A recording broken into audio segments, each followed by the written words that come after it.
Hello everyone, this is Costa Bitar, and today we'll be presenting our PRISM dashboards with a portfolio-centric focus, unlike our earlier webinar, which was more project-centric.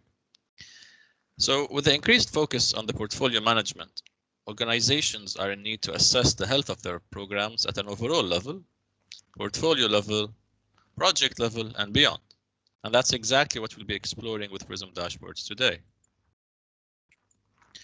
So in our earlier webinar, which was more project-centric, like I said, we were looking at the overall health of the program. We're looking at individual projects, and we got the ability to view the breakdown of the overall program by project and drill down to an account level, which is a very valid need on the program. What we will be exploring today is a redefined user journey that is more portfolio-centric at the start, but also project-centric. So it also has the project-centric capabilities. So let's go to the demo and see what I'm talking about. So I look at the overall dashboard here, and I can see my overall program. Outside the navigation, so I can see it more clearly. I'm looking at the overall program. I can see each individual portfolio. I can see my overall health of the program.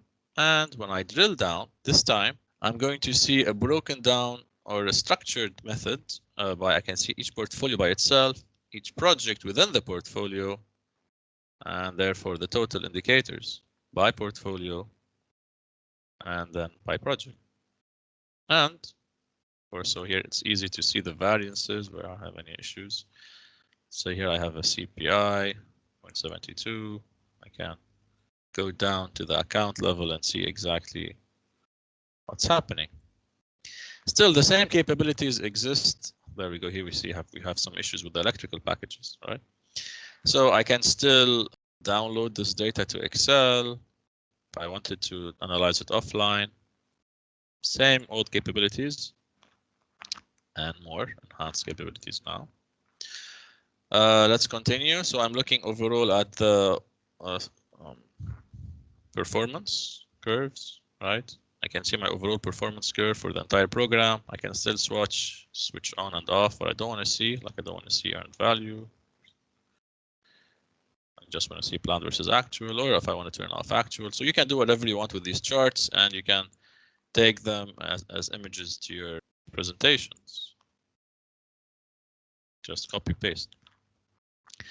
But my main focus is just to show first the user journey. So if I look here at the overall status, right? I'm looking at the overall planned percentage versus earned versus what's spent. I can see that I've earned less than what I planned.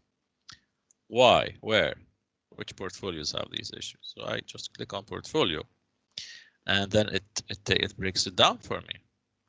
I can see there's a clear variance in portfolio 5 in the medical facilities. So I can just drill down from here and go to the project. And there I can see where my main issue is. It's in the external clinics project, for example. Of course, you can always expand these charts. It's easier to see, especially if you have more than one, more than two, more than 5 projects. It's much easier to see when you expand. Very flexible from that perspective. Dashboards, every chart, like you can see here, the full screen option. I'm looking at, for example, my forecast is 96 million. Why is it that higher than my project, than my budget? I can see here that on portfolio 3, I have these issues. So then on the spot, I'm able to answer questions. The water tanks project has a higher forecast than the budget. Why? And we can find out more in the individual portfolios. Of course, I can keep drilling down if I wanted to. It just become more crowded.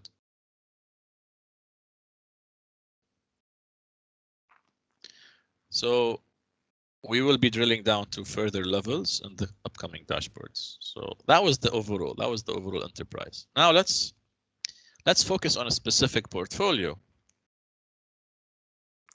So portfolio could be, of course, a combination of projects. The journey begins with selecting what portfolio you want to view. So let's say on a portfolio 1. Portfolio 1 has a different set of projects, so it's a hierarchical structure. I can see which projects belong in portfolio 1, and I can choose which one. I want to view. So I can either view just one project, making it project-centric dashboard right now, or I can just see them all, making it a more portfolio. So I'm looking at the entire portfolio now. Then I can choose how do I want to navigate, at what level. You don't have to immediately jump to the most detailed level. If I want to see, let's say, those charts at a phase level. So then notice what changes. It's a different structure. It's by phase. If I wanted it by project, I can see it by project. If I wanted it by discipline, go back to discipline. So you're controlling your user journey and the navigation level that you're happy with from the filters area. Very straightforward. And from there, I can just continue my review. I can see my schedule milestones, overall curve of that portfolio, and some statistics like we've seen on the first slide. And I can see here some. Oh, this is a healthy portfolio overall, but I can still see the breakdown by account if I wanted to, and of course I can expand to see it more clearly. Let's continue. So let's go to performance. I want to find out my negative variances. Where are they coming from? So overall here we can still see these useful statistics, indicators, totals and variances, overall planned, earned, forecast, right? So all this information will change once you change your selection, of course. I can see here I have some overspend, so some negative variances. You can see a negative 2.22. Take me to it. Where is it? Oh, okay, there's commissioning. Commissioning has a high one. And then I can see exactly where. So it's those two packages that have the issue. And I can expand to see all this data since it's a long description in this case. Okay, so 62.5 thousand and 55,000. And I can go back to the higher level. And still the same concept. So I'm looking at the overall portfolio, I'm looking at my progress, and I can drill down to this time the navigation level. So making it a higher level chart than it is at a account level, right? So this is a level in between. You don't have to jump directly to the account level. So I'm looking here at construction, right? And I can see specifically the activities of construction or the control accounts of construction. And I can understand. That's why I said wait beyond the project for more focused dashboards. You still have that capability, so you never lose that capability. It's top down. Change orders. What do you want in change orders? You would want to first understand the overall evolution of your budget and forecast. You want to look at some statistics about the comparison between your budget and forecast. You want to see the types of changes, right? The statuses, and you want it backed up by change register. And I have it here. This is a full-blown change register that I can even say I want to see it in a clear table. I would like to drill down, so I want to see those budget transfers. Where do they come from? And I can see here that I have contingency, for example, is the source, taking out 40,000, and I'm distributing it across these packages, civil and electrical packages. That was the first change order.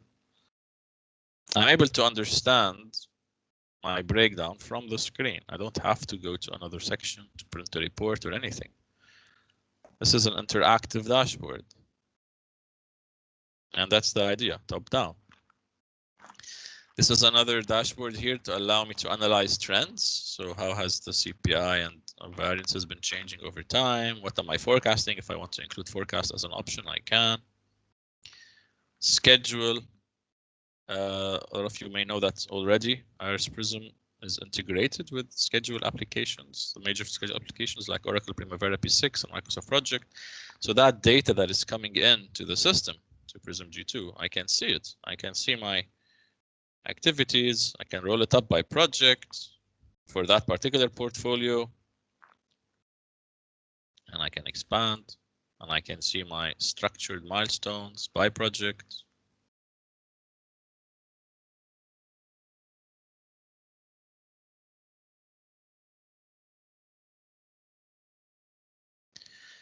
A lot of you may be familiar with the cost and comparison reports in PRISM G2. So that's almost a replica of it, this table. This allows me to, again, drill down, looking at a higher level report than I would see at the account level directly. And then still drill down some more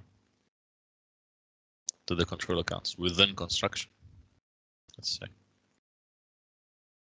Same concept here. I'm looking at my overall budgets and forecasts, and I can continue to navigate and understand the full breakdown. So here I see that I have construction, and you can expand it when there's a lot of records. That becomes useful. Okay, so it's a guided journey defined from the portfolio, top down, through the project, well, overall, to the portfolio, to the project, to your navigation level, to your account level. That's a very structured approach. Looking at variances here, again, I see some variances in this project. So you can always subscribe to these dashboards. Those are standard PRISM dashboards. These are more portfolio centric, like we said.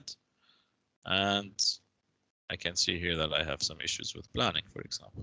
Right, so I can continue my journey. And that's another one, variance analysis. It's very easy to modify these dashboards. These are the standards, so you don't have to start from scratch. So that'll give you a huge advantage when you want to start with something, start with a design. But the modification is rather easy. So that was it, really, in a nutshell. We've this is an option. So we have both project-centric dashboards. We have portfolio-centric dashboards.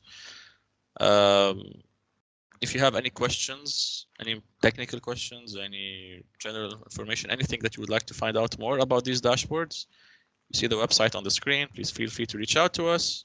I will be more than happy to help. Thank you for your time. Have a lovely day.